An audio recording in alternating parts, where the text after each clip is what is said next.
1番線から南空特急329号新潟行き発車をいたします。ご利用のお客様は近くのドアからご乗車ください。南空特急号は途中長崎までには電車をいたしませんのでご注意ください。次の電車は折り返し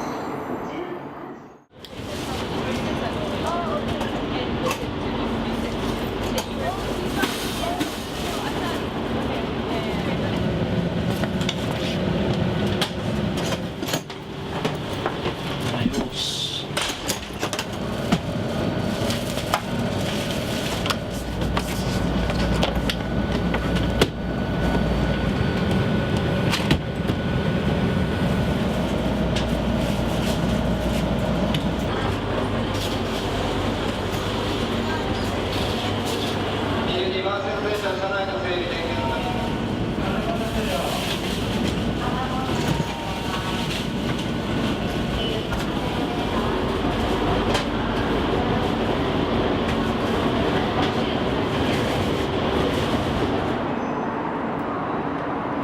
線の回送列車の動かしのります。京都放送です。